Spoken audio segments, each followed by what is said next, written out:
శ్రీమాత్రే నమః. మీ సత్యానందిరాజు.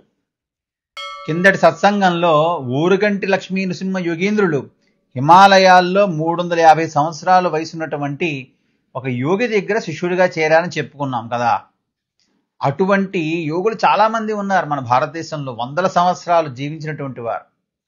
ఉదాహరణకి శ్యామ్ చరణ్ లాహిరి మహాశయులు ఇప్పటికీ కూడా అర్హత ఉన్నటువంటి భక్తులకి శిష్యులకి హిమాలయాల్లో దర్శనమిస్తారని చెప్తారు. మన తెలుగు నేలపై పుట్టినటువంటి త్రైలింగ స్వామివారు, స్వరకాయ స్వామివారు, వారి శిష్యులు ఏకాంబర కుప్పం నందనార స్వామివారు, వీరందరూ కూడా వందల సంవత్సరాలు జీవించారు. వారందరికీ కూడా సాక్ష్యాలు ఉన్నాయి అలా జీవించినట్లు. అంతెందుకు, మన సుధీంద్రబాబు గారు విద్యారణ్యుల కాలం నాటి వారని చెప్తారు. అటువంటి మార్మికమైన యోగులు మహాత్ములు మన సనాతన ధర్మంలో ఎంతో మంది ఉన్నారు. ఈ విశేషాలన్నీ ఇప్పుడెందుకు చెప్తున్నారండి అంటే, ఆ కోవకు చెందిన యోగి గురించి మనం ఇవాళ సత్సంగం చేసుకోబోతున్నాం. ఎక్కడో ఉత్తర భారతదేశంలో పుట్టినా కూడా మన తెలుగు నేలపై ఉన్నటువంటి ప్రముఖ నారసింహ క్షేత్రం సింహాచలంలో వారు చాలా సంవత్సరాలు జీవించి మనందరినీ కూడా తరింపజేశారు. సింహాచలంలో కొన్ని కుటుంబాల వారు ఏం చెప్తారంటే, వారి వంశంలో గత 4 తరాలుగా వారిని ప్రత్యక్షంగా సేవించుకున్న వారు ఉన్నారు. అంటే వారి ఆయుష్ ఎంత? వారు సింహాచలం వచ్చింది 1850వ సంవత్సరంలో. అంటే దరిదాపు వారు సింహాచలంలో ఉన్నదే 150 సంవత్సరాలు. అంటే వారి పూర్ణ ఆయుష్ ఎంత? అంతకాలం జీవించారు. ఇటువంటి అద్భుతమైనటువంటి నిగూఢ సత్యాలు చరిత్ర వారి జీవిత కాలంలో చాలా చాలా కూడా ఇమిడి ఉన్నాయి. అవన్నీ కూడా మనం తెలుసుకుందాం, మన సత్సంగం చేసుకుందాం. ఈ సత్సంగం మీకు నచ్చినట్లయితే లైక్ చేసి కామెంట్ చేసి 10 మందికి షేర్ చేయండి. ఈ సత్సంగం చేసుకుని ఆ యోగివర్యుల యొక్క ఆశీర్వాదాలు, దత్తాత్రేయ స్వామి వారి ఆశీర్వాదం కూడా పొంది తరించిపోదాం. ఇంకెందుకు ఆలస్యం, సత్సంగం చేసుకుందాం రండి. ఈ యోగి యొక్క జననం శ్రీకృష్ణ పరమాత్మని జననంతో పోలి ఉంటుంది. ఎలాగంటే, ప్రముఖ పుణ్యక్షేత్రం కాశీలో మాధవస్వామి అని చెప్పి ఒక బ్రాహ్మణుడు ఉండేవాడు. దురదృష్టం కొద్దీ వారికి పుట్టిన శిశువులందరూ కూడా నిర్జీవులే పుట్టేవారు, మృత శిశువులుగా జన్మించేవారు. అట్లా 7 మృత శిశువులు జన్మించారు. వారందరినీ కూడా చాలా బాధతో మాధవస్వామి ఆ గంగా నదిలో విడిచిపెట్టేవాడు. అట్లా 7 మృత శిశువులు జన్మించిన తర్వాత అష్టమ గర్భంలో రోహిణీ నక్షత్రంలో ఒక పిల్లవాడు జన్మించాడు. దురదృష్టం కొద్దీ ఆ శిశువు కూడా నిర్జీవుడిగానే పుట్టాడని చెప్పి వీరు అనుకున్నారు. అనుకుని గంగా నదిలో విడిచిపెట్టాడు మాధవస్వామి. అదే గంగా నది ఒడ్డున రఘునాథ శర్మ అని చెప్పే ఇంకో బ్రాహ్మణుడు సూర్య భగవానుడికి అర్ఘ్యం ఇస్తున్నాడు. ఆ గంగా నదిలో విడిచిపెట్టబడినటువంటి ఆ శిశువు కొట్టుకు వస్తూ వస్తూ రఘునాథ శర్మ గారి శరీరానికి తగిలింది. ఏమిటా అని చెప్పి ఎత్తుకుని చూస్తే ఆ పిల్లవాడు క్యారమన్నాడు. రఘునాథ శర్మ గారి ఆనందానికి అవధుల్లో, ఎందుకంటే వారికి ఎప్పటి నుంచో సంతానం లేదు. ఆ పిల్లవాడిని ఇంటికి తీసుకువెళ్ళి ఎంతో అల్లారు ముద్దుగా పెంచుకున్నారు. అన్ని కార్యక్రమాలు సవ్యంగా చేసి ఆ పిల్లవానికి శ్రీరామ్ విశ్వంభర్ అని పేరు పెట్టారు. అవును, మనం చెప్పుకోబోయేటువంటి యోగి పేరే సింహాచలం శ్రీరామ విశ్వంభర్ దాస్ గారు. చిన్నప్పటి నుంచి ఈ రామ్ విశ్వంభర్ దాస్ గారు అద్భుతమైన మేధావిగా ఉండేవారు. అసలు ఏ శాస్త్రమైనా ఏ యోగ విద్య అయినా కూడా చాలా తొందరగా నేర్చుకునేవారు. అలాగే ఉపనయనం జరిగింది, శాస్త్రాధ్యయనం మొదలుపెట్టారు, వేదాధ్యయనం మొదలుపెట్టారు, యోగ విద్య కూడా మొదలుపెట్టారు చాలా చిన్నతనంలోనే. ఒక్కొక్క యోగ విద్య పూర్తి చేసి ప్రావీణ్యత సంపాదించి మెట్టు మెట్టు ఎదుగుతూ ఉంటే రఘునాథ శర్మ దంపతులకు ఏమనిపించిందంటే, ఈ బాలుడు ఏ జన్మలోనూ మహాయోగి తప్ప మన అదృష్టం కొద్దీ మన బిడ్డగా దొరికాడే కానీ ఈ పిల్లవాడు మామూలు పిల్లవాడు కాదు అని చెప్పి నిశ్చయించుకున్నారు. అనుకున్నట్టుగానే విశ్వంభర్ దాస్ గారు యవ్వనంలోకి రాగానే తల్లిదండ్రులకు చెప్పి తపస్సు కోసం ఇల్లు విడిచి దేశాటనకు బయలుదేరారు. అట్లా అక్కడ ఇక్కడ తపస్సు చేసుకుంటూ పంజాబ్లోని గిన్నీ బాబా గారి దగ్గరికి వచ్చారు. వారితో కలిసి వారి ఆశ్రమంలో ఎంతో సుదీర్ఘకాలం తపస్సు చేశారు. దాని తర్వాత హృషికేశ్ వెళ్ళారు. అక్కడ కూడా ఒక యోగమిత్రులతో కలిసి దీర్ఘకాలం తపస్సు చేశారు. దాని తర్వాత ఒడిశాలోని పూరి జగన్నాథ క్షేత్రానికి వచ్చారు. అక్కడ కూడా తపస్సు చేసుకుని మన సింహాచలం వచ్చారు. ఇక్కడ మనం ఒక్క క్షణకాలం ఆగిపోయి ఈ సింహాచలానికి రాకముందు జరిగిన ఒక అద్భుతం గురించి చెప్పుకుందాం. అదేమిటంటే అప్పటి వైస్రాయ్ లార్డ్ కర్జన్ మన భారతదేశంలో ఉన్నప్పుడు ఈ ఒడిశాలోని ఈ పూరి జగన్నాథ క్షేత్రం దగ్గరలో ఈ పురావస్తు శాఖ వారు కొన్ని తవ్వకాలు జరుపుతున్నప్పుడు ఒక కొండ గుహలో ఒక యోగి యొక్క సజీవ సమాధి పొందిన ఒక దివ్య శరీరం బయటపడింది తవ్వకాల్లో. అలా దొరికిన తర్వాత ఆ పూరి జగన్నాథ క్షేత్రం నుంచి ఒక ఆయుర్వేద నిపుణుణ్ణి తీసుకుని వచ్చి వీరి దివ్య శరీరానికి ఎన్నో వనమూలికలతో వైద్యం చేయించి మళ్ళీ మామూలు స్థితికి తీసుకొచ్చారు. ఎందుకంటే ఈ వచ్చిన ఆయుర్వేద వైద్య నిపుణుడికి కూడా ఈ యోగి సజీవ సమాధి పొందిన వివరం బాగా తెలుసు అనుకోకుండా. అట్లా ఆ సజీవ సమాధి పొందిన యోగి ఎవరో కాదు, ఈ రామ్ విశ్వంభర్ దాస్ గారే. దాని తర్వాత సింహాచలం వచ్చారు. అప్పటికే వారి జుట్టంతా కూడా జటలు కట్టి ఉండేవి.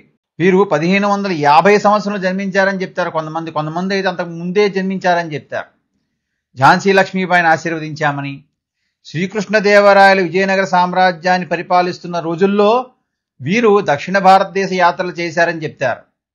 అంతేకాదు వీరు శివాజీ మహారాజ్ యొక్క పట్టాభిషేకం కూడా చూశామని చెప్తారు. మరి వీరి పూర్తి ఆయుష్ కాలం ఎంత? చాలా చిత్రంగా ఉంటుంది. అంతేందుకు ఎయిమ్స్లో కూడా, న్యూఢిల్లీ ఎయిమ్స్లో కొంతమంది వైద్యులు పరీక్షించి వీరి ఆయుష్ 400 సంవత్సరాల కంటే ఎక్కువేనని చెప్పారట. అంతేకాదు ఇందాక పురావస్తు తవ్వకాల్లో వీరి దివ్య శరీరం బయటపడిందని చెప్పానా, దాని తర్వాత వీరు 12 సంవత్సరాలు చెట్టుపైనే ఉండి కఠినమైనటువంటి తపస్సు చేశారని చెప్తారంటే ఒక్కసారి కూడా భూమిపైకి అడుగు పెట్టకుండా ఆ 12 సంవత్సరాలు అంత కఠినమైనటువంటి తపస్సు చేశారు శ్రీ రామ్ విశ్వంభర్ దాస్ గారు. ఈ విశేషాలన్నీ కూడా రాబర్ట్ ఈ స్వబోధ రాసినటువంటి Aghora at the left hand of God అనేటువంటి గ్రంథంలో ఇవన్నీ కూడా పేర్కొనబడి ఉన్నాయి. కానీ ఇప్పుడు మీరు ఈ పుస్తకం ఎక్కడ దొరుకుతుంది కొనాలని చెప్పి మీరు ఎటువంటి ప్రయత్నం చేయక్కర్లా. ఎందుకంటే ఇది వామాచారానికి సంబంధించినటువంటి పుస్తకం. మనకి మన ఋషులు కానీ మన జగద్గురువులు శంకరాచార్యులు కానీ ఎన్నో అద్భుతమైనటువంటి ఈ సహస్రనామాలు, అష్టోత్తరాలు, శ్లోకాలు ఇచ్చి దక్షిణాచారాన్ని ప్రోత్సహించారే కానీ వామాచారాన్ని ఏనాడు ప్రోత్సహించలా. మనకు అసలు ఈ వామాచారంతో వద్దునే వద్దు, నేను ఎన్నడూ ప్రోత్సహించను. కేవలం రిఫరెన్స్ కోసం మాత్రమే నేను ఈ పుస్తకం తీసుకున్నా, అంతవరకే. వీరు సింహాచలం వచ్చే నాటికే పెద్ద పెద్ద ఈ జటలతో వచ్చారు. అంటే వారికి ఆచ్ఛాదన కానీ ఆభరణాలు కానీ ముందు వెనకాల మొత్తం కూడా పెద్ద పెద్ద జటలే. అందుకని భక్తులు జటల బాబా అని పిలిచేవారు. దిగంబరంగా ఉండేవారు కాబట్టి ఆ రోజుల్లో దిగంబర స్వామి అని, ఎవరితో మాట్లాడకుండా మౌనంగా ఉండేవారు కాబట్టి మౌనస్వామి అని, రోజు గాయత్రి హోమం చేసేవారు కాబట్టి గాయత్రి బాబా అని చెప్పి భక్తులు ప్రేమగా పిలుచుకునేవారు. వారు సింహాచలం వచ్చిన రోజుల్లో కొత్తల్లో పంజాబీ, హిందీ, సంస్కృతంలో అద్భుతంగా మాట్లాడేవారు. తెలుగులో మాట్లాడడానికి కొన్ని నెలలు ఇబ్బంది పడ్డారు. భక్తులతో మమేకం అయిపోయిన తర్వాత తెలుగులో ధారాళంగా మాట్లాడడం మొదలుపెట్టారు. అలాగే ఎంతో కఠినమైన తపస్సు చేసేవారు. రోజు అంటే రాలిపోయినటువంటి ఎండుటాకులు, పళ్ళు మాత్రమే తినేవారు. ఎవరైనా బలవంతం చేస్తే మాత్రం కొద్దిగా ఆవు పాలు తీసుకునేవారు. ఆశ్రమవాసులైన తర్వాత మాత్రమే వారు సాధారణ ఆహారం తీసుకున్నారు. వీరిని చూడడానికి ఎంతో మంది ప్రముఖులు వచ్చారు. ఆనాటి ప్రధానమంత్రి ఇందిరాగాంధీ, జ్ఞాని జైల్ సింగ్, వివి గిరి ఇలాంటి వారు ఎంతోమంది వచ్చారు. జ్ఞాని జైల్ సింగ్ గారు ఈ రామ్ విశ్వంభర్ దాస్ గారు పంజాబ్లోని గిన్నీ బాబా యొక్క సహచరులని చెప్పి తెలుసుకుని తిరిగి మళ్ళీ మీరు పంజాబ్ వచ్చేయాలని చెప్పి పట్టుపట్టారు. కానీ రామ్ విశ్వంభర్ దాస్ గారు ఇది వరాహలక్ష్మీ నృసింహస్వామి వారి యొక్క ఆదేశం, నేను ఇక్కడే ఉండాలి, మళ్ళీ వారి ఆజ్ఞ ఉంటే తప్ప నేను ఇక్కడి నుంచి బయటికి రానని చెప్పారు. వీరు రోజు కూడా గాయత్రి హోమం చేసేవారని చెప్పాను కదా, ఆ హోమకుండంలో ఉన్నటువంటి విభూది ఎటువంటి రోగాలైనా తగ్గించేది. అంతేకాదు అసలు చిత్తు కాగితాల మీద వీరు ఏమైనా రాసిస్తే అవి రక్షా యంత్రాల్లో ఉపయోగపడేవి. అటువంటి అద్భుతం మీకు ఒకటి చెప్తాను వినండి. ఒకసారి ఏమైందంటే ఒక వ్యక్తి వచ్చాడు. ఆ వ్యక్తికి కొన్ని దురలవాట్లు ఉన్నాయి. వారి కుటుంబంలోని రక్త సంబంధీకులతోనే ఒక మహిళతో ఒక అనాగరిక సంబంధం ఉంది. సూక్ష్మంగా చెప్తున్నా. సరే, ఆ వ్యక్తి వచ్చినప్పుడు ఒక కాగితం మీద ఒక మంత్రం రాసిచ్చి, ఇది నీ తలగడ కింద పెట్టుకో, దీని మీద కాసేపు కూర్చో, దీనికి కాసేపు ధూపమై, దీనికి కాసేపు ఆరాధించు అని చెప్పారు. ఆ వ్యక్తి అనుకున్నాడు, ఏదో నన్ను మెచ్చుకుని నాకేదో ఒక మంత్రమో ఏదో యంత్రమో ఇచ్చారని చెప్పి కాగితాన్ని తీసుకువెళ్ళి వారు చెప్పినట్లే చేశాడు. దీని తర్వాత ఏమైందంటే ఆ మహిళ ఈ వ్యక్తిని తిరస్కరించడం మొదలుపెట్టింది. ఈ మొహం నాకు చూపించొద్దని చెప్పింది. కానీ ఈ వ్యక్తికి అది నచ్చలా, చెడు మార్గమే నచ్చింది. మళ్ళీ తిరిగి వచ్చి ఇట్లా చేశారేంటి స్వామి మీరు అంటే, మీ చెడు కర్మలన్నీ తొలగిపోవాలని ఇలా చేశాను, శుద్ధం కావాలని ఇలా చేశాను అంటే, ఆ వ్యక్తి అంత మూర్ఖుడో చూడండి. నాకు అలా ఏం వద్దు, నేనేమన్నా మిమ్మల్ని అడిగానా నా చెడు కర్మలు తీసేయమని, నాకు మళ్ళీ పాత రోజులే కావాలని చెప్తే వారు నవ్వి అలా అయితే ఆ చీటిని సముద్రంలో పారేసేయని చెప్పారు. అలా చేసి ఆ వ్యక్తి మూర్ఖంగా మళ్ళీ ఆ దుష్ట సంబంధాల జోలికే వెళ్ళాడు. కర్మ చూడండి ఎంత బలీయంగా ఉంటుందో. స్వామివారు అందుకని ఎప్పుడూ కూడా ఈ దక్షిణాచారాన్ని వారు సమర్థించేవారు. అందుకే చెప్పాను కదా, రోజు కూడా వారు గాయత్రి హోమం చేసేవారు, నిరతాగ్నిహోత్రులు వారు. ఇప్పటికీ కూడా వారి ఆశ్రమంలో గాయత్రి హోమం చేస్తారు నిత్యం. వారి ఆశ్రమం పేరే గాయత్రి సదనం. ఒక రకంగా అందుకే వారికి గాయత్రి బాబా అని కూడా పేరు వచ్చింది. శ్రీ రామ విశ్వంభరదాస్ గారు గొప్ప అవధూత కూడా. ఒక్కోసారి చిన్నపిల్లాళ్ళ ప్రవర్తించేవారు, ఒక్కోసారి కస్సుపుసుమనేవారు, ఒక్కోసారి తిట్టేవారు, కొట్టేవారు. భక్తుల్ని రోగగ్రస్తుల్ని రక్షించే తీరు కూడా చిత్రంగా ఉండేది. నేను ఒక 3 సందర్భాలు చెప్తాను. ఒకసారి ఈ గాయత్రి సదనం ఆశ్రమ నిర్వహణాధికారి యొక్క కుమారుణ్ణి తీసుకొచ్చారు దర్శనానికి, చిన్నపిల్లవాడు. స్వామివారు వీపు మీద చాచోటు కొట్టారు. ఆ దెబ్బకి పిల్లవాడు మూచిపోయాడు. ఏమిటా అనుకుంటూ ఉంటే స్వామివారు చెప్పారు, ఆ పిల్లవాడి యొక్క చెడు కర్మలన్నీ తీసేశాను అని. తర్వాత ఆ పిల్లవాడు ఉన్నత చదువులు చదువుకుని విదేశాల్లో అద్భుతంగా స్థిరపడ్డాడు. తర్వాత బెహరీదాస్ అని చెప్పి ఒక వ్యక్తి వచ్చాడు. వచ్చి ఎలాగైనా సరే విశ్వంభర్ దాస్ గారు చిలిం త్రాగాలని చెప్పి పట్టుబట్టాడు. సరే స్వామివారు, నీ ప్రేమ తెలుస్తోంది నాకు, అలాగే చిలిం పీలుస్తానని చెప్పి తీసుకుని గట్టిగా 1-2 ఆ దమ్ముల్లో మొత్తం చిలుం పీల్చేసి, నీ చిలుంని స్వీకరించాను, నీ దురదృష్టం కానీ నీకు ఒక 5 నిమిషాల సమయం మాత్రమే ఉంది, వెంటనే ఈ ఆశ్రమం విడిచి బయటికి పో అన్నారు. ఎందుకు అర్థం కాల, భయపడిపోయి బయటికి వచ్చాడు. 5 నిమిషాల కల్లా శరీరాన్ని వదిలేసి మరణించాడు ఆ వ్యక్తి. దాని తర్వాత విశ్వంభరదాస్ గారు ఏం చెప్పారంటే, ఆ బెహరీదాస్ ఇంకో 6 నెలలు ఒళ్ళంతా కాలిపోయి చూపు కోల్పోయి తీవ్రమైనటువంటి బాధపడాలి, నేను ఆ కర్మనంతా ఈ చిలిం త్రాగడం ద్వారా తీసుకున్నానని చెప్పారు. అటువంటి వారు మహాయోగి, మహా అవధూత విశ్వంభరదాస్ గారు. అలాగే ఇంకో సందర్భంలో ఏం జరిగిందంటే, ఒక వ్యక్తి దీర్ఘకాలమైన రోగంతో వచ్చాడు.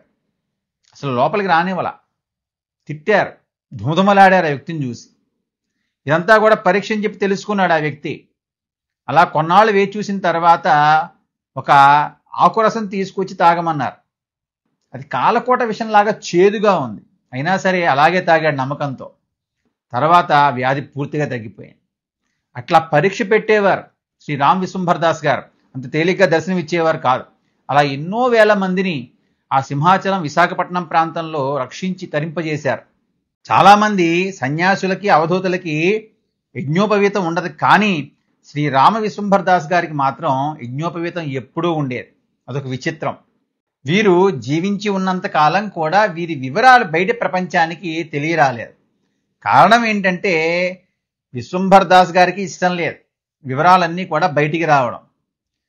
ఒకానొక సందర్భంలో కొంతమంది భక్తులు ఏం చేశారంటే, వేరే భక్తుల యొక్క అనుభవాలన్నీ కూడా సేకరించి ఒక పుస్తక రూపంలో అచ్చువేద్దామనుకున్నారు.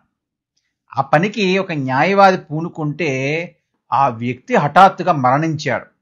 అక్కడితో భయపడిపోయి ఆ పని మానుకున్నారు అందరూ.